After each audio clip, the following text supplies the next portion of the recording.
Well, the pandemic had an effect that we all know. We know many more words than we used to know some months ago. Many words are on public health, but also words about technology. For instance, all my pathology is now about VPN, virtual private networks, about teleworking, and all this new technology has come to stay. So I would say yes, there is a clear impact that the pandemic, positive impact that the pandemic has shown how important is technology. And this technology like teleworking, secondary opinion by telemedicine or telepathology is already being used as in a natural way. And it wasn't like that only 1 year ago. No?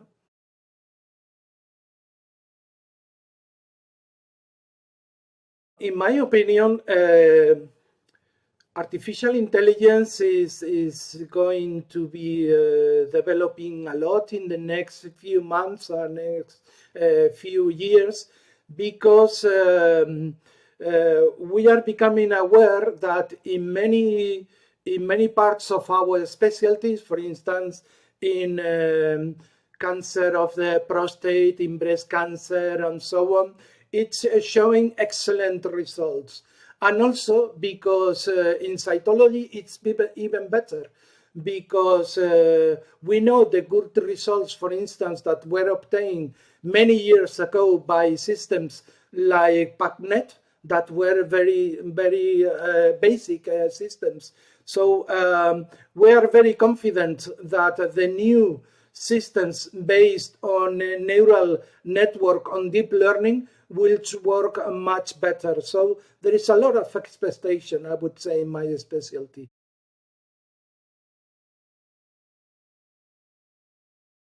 In the pathology department in the hospital of Cádiz, we are working with deep learning that we have developed with the engineers of the university in order to, on one side, detect the areas where breast cancer is located, so that we can do our quick screening of the slides containing cancer.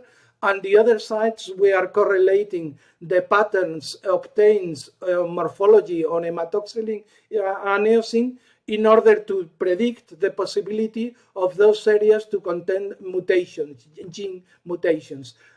So this means that also in cytology, morphological patterns will be an excellent predictor of mutations, of survival, and many other parameters that still we have to study.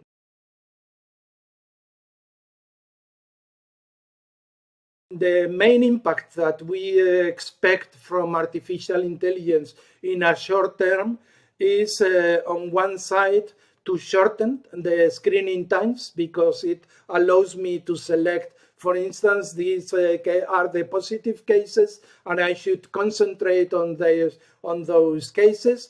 On the other side, to show up maybe things that I would miss because I didn't have these tools.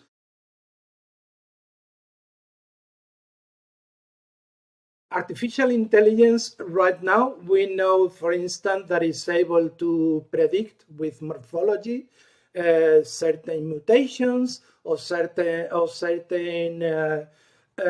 genetic alterations and so on. I think one of the important impact it may have is being able to classify better the lesions.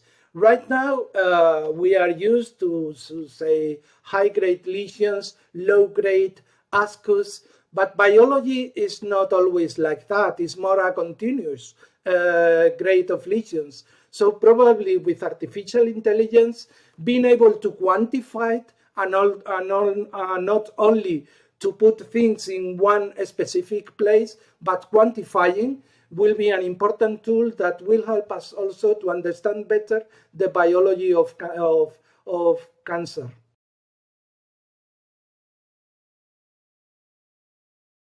My expectations for artificial intelligence in cytology are mainly that we are able to integrate First, in our legislation, so that in order to improve our artificial intelligence systems, our politicians, our governments, local, regional governments, understand that we need a lot of images, a lot of cases, a lot of patients to feed this artificial intelligence system in order to learn day by day, in order to learn from all the thousands of cases that we are reviewing every month. And this is my main expectation, that we will be able to use all that information that is in our archives, and it's not being used, but with artificial intelligence, all the power of all those data will show up.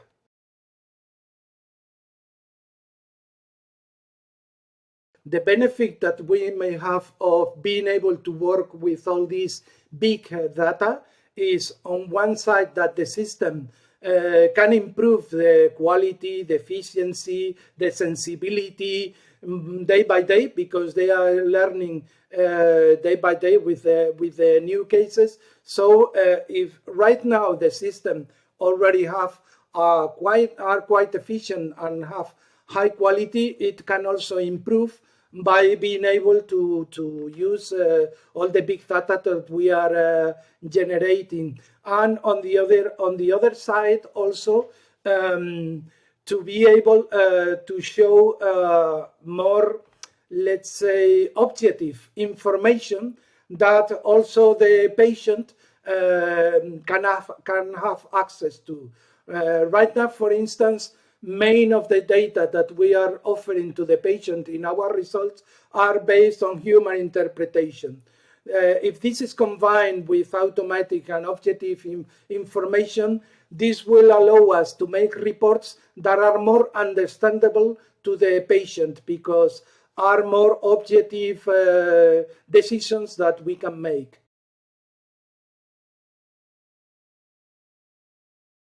In order for this development of artificial intelligence to happen and to become a more extended reality, we need a clear networking between different pathology departments, and this is possible right now with digital pathology, in terms that we are not isolated islands making our own decisions, but we can, on one side, we can support, because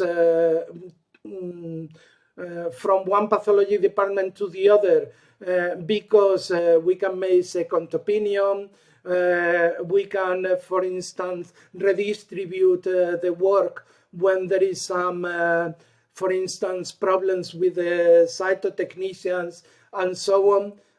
So being able, for instance, to launch automated systems that allows this preliminary analysis of these cases means also that we are able to offer this even to small pathology departments that otherwise wouldn't have access to these technologies, because they only have very small amounts of cytology and they're not able to have an artificial intelligence of their own, for their own. No? Certainly nowadays there is a shortage of cytotechnicians, of cytoscreeners in my region. For instance, in the province of Cádiz, there is only 2 cytotechnicians for a population of 1.2 million inhabitants. No?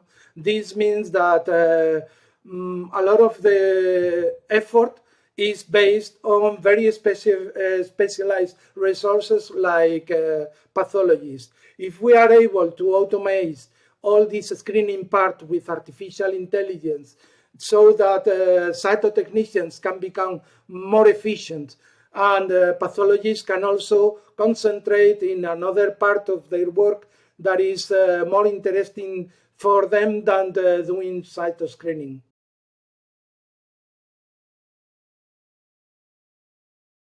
In order artificial intelligence to really foster this development, there are some peculiarities. For instance, with the validations of the systems. For instance, in order to obtain CE marking, it is clear that the system in some cases has to be closed.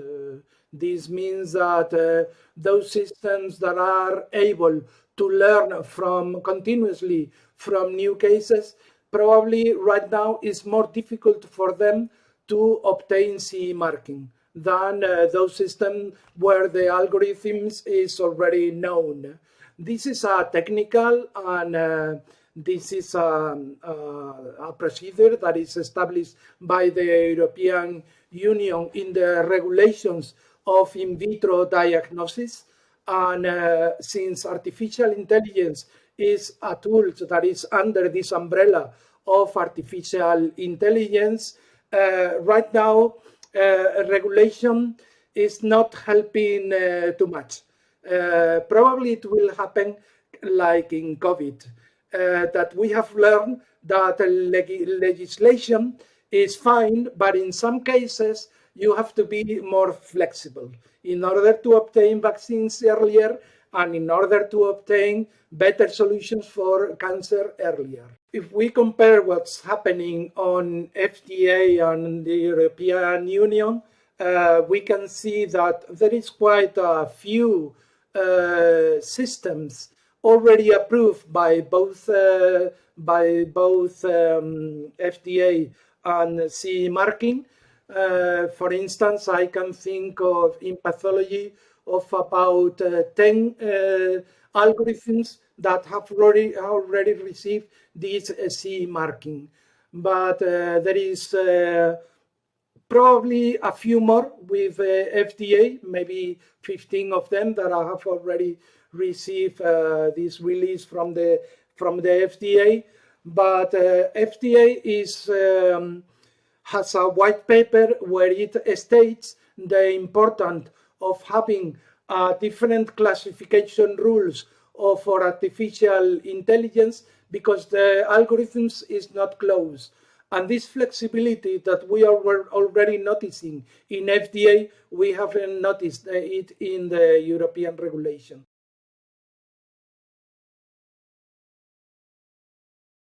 I think the future is excellent for image analysis based on artificial intelligence and on digital pathology, because it has been demonstrated that the technology is already working, and this is happening with only a few, maybe thousands, maybe less than 1 million. Can you imagine when we include millions of cases in these systems? Probably the technology will be even more efficient than it is today.